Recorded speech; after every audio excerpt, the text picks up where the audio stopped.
Hello everyone, I'm Ellen and this is my final exam for the subject School Organization and Students Diversity. Okay, now we're coming to part one of my exam.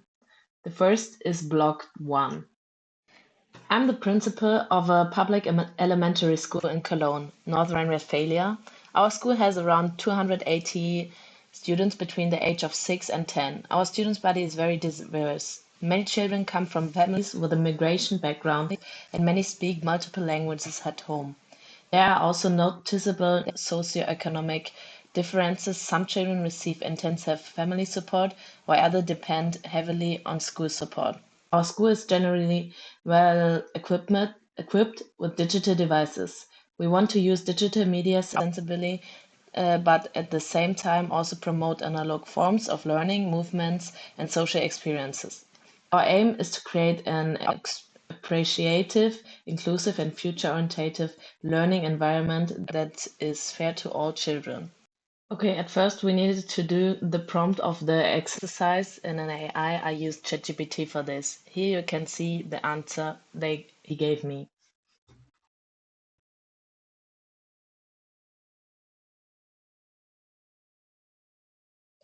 I have defined 5 key measures for school development in order to provide the best possible support for our diverse students' body and at the same time develop a receive approach to digital media. First, I would like to introduce the concept of a digital analog balance that meaningfully integrates digital media while strengthening analog learning and movement elements. This concept is very well suited to our well-equipped school and is supported by the North Rhine-Westphalia Media Literary Framework and the subject curriculum. The concept affects teachers, pupils, and parents, promoting confidence in the school's media work. It addresses the relationship between parents and the school, teachers and students, and staff members. Secondly, family tandems and language guides will be established to better engage parents with different language skills. This measure aligned well with our multicultural student body and is supported by Second Law School GNRW and the German curriculum, which emphasize multilingualism. It strengthens the relationship between parents and the school, as well as promoting participation. It involves parents, teachers, and volunteers.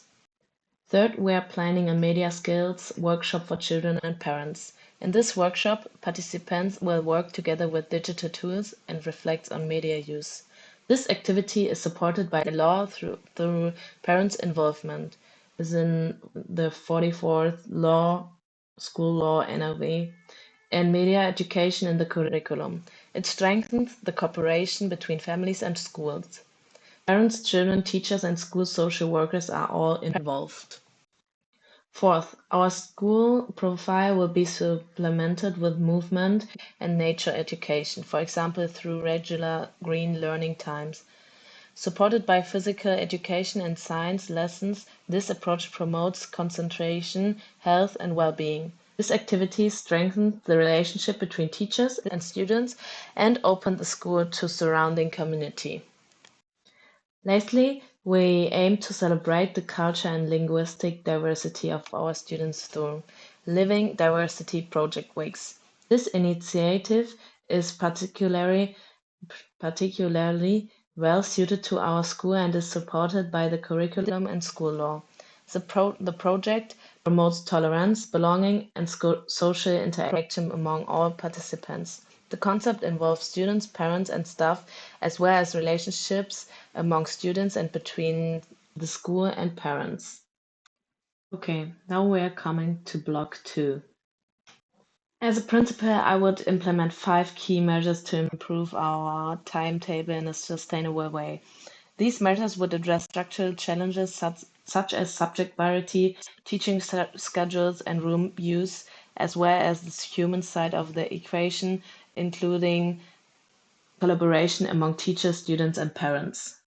First, I would implement flexible time blocks and block scheduling. These approaches would enable us to respond more effectively to the varying requirements of different subjects and the unique learning rhythm of individuals.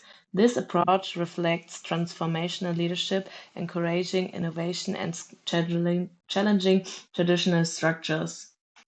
Second, I would use modern digital tools to create a more dynamic and transparent timetable. This would help us manage the complexity of room and staff allocation more efficiently. This approach reflects a more technology progressive and situational leadership style in which I delegate responsibilities to make the system more adaptable. Third, I believe it is crucial to include teachers in the planning process. Many of them work part-time or have different workload capacities. Through a participatory leadership approach, I would ensure that all voices are heard and that compromises are reached collectively. Fourth, I would create opportunities for cross-disciplinary and individualized learning, such as project time or mentoring phases. These strategies promote equal opportunities and reflect my values-based leadership approach. Fifth, I would introduce quiet times which are designed time slots without meetings, exams, or other obligations. This would help prevent overload, which is especially important in complex organizations under high performance pressure. This measure is based on the servant leadership approach, with prioritized the well-being of everyone involved. Overall, this program shows that I'm a leader who not only think ahead but also keeps the load at the center of every decision. I believe that lasting change can only happen through open dialogue, teamwork, and strong sense of what structure needs and potential exist within the organization. Okay, now we are coming to block 3, the diversity care plan.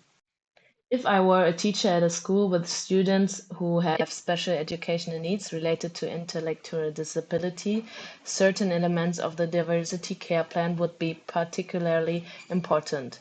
First, the specific measures would be essential because they provide targeted support beyond general strategies. These allow for personalized instruction to help students develop their cognitive, social, and personal skills as fully as possible. Another key element is the organization of internal and external resources. This includes the effective use of special education teachers, social workers, and other professionals. Collaboration with families and external services, such as therapeutic support, ensure a comprehensive and consistent approach tailored to each student. This coordination helps meet individual needs more effectively. Equally important is the continuous monitoring, revision, and evaluation process. Regular reflection and adjustments ensure that the support provided is appropriate and continuous to promote learning process. A practical classroom example would be the activity My Daily Routine. This would involve visual aids such as pictograms and hands-on materials like Velcro cards for sequencing daily tasks. These tools are especially helpful for students with intellectual disabilities as they support understanding through visual and tactile means. Instructions are broken into small, clear steps, aiding in comprehension. Repetition and daily routines reinforce learning and create a sense of structure. Additionally, peer-assisted learning fosters social interaction and promotes inclusion by encouraging collaboration with classmates.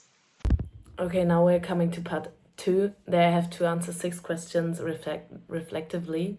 Now we're starting with the first one. I think I deserve an 8. I was almost always present in this course and I always worked well in my group work. My presentations weren't the best and I could have worked even more in class, so I will only give myself an 8. For me, the most important insight about school organization was that it is never neutral, but always reflects certain values and power of relations. It influences how education is understood and implemented. For example, whether it is based on performance and control or inclusion and participation. This shows how important it is to critically question school structures if you want to achieve real educational justice. And one surprising idea was how reflective school schedules can be. Before this course, I thought timetables were mostly fixed and traditional. However, I learned that school can organize time creative ways, such as using block schedules, flexible learning times, or quiet periods to better support students' needs and teacher collaboration. I hadn't realized how much the structure of time can affect learning, inclusion, and well-being. Okay, now I come to the next one. The most important idea about diversity is that I've learned in this course is that education should be personalized to meet the individual needs, strengths, and learning styles of all students, rather than using the one-size-fit-all approach.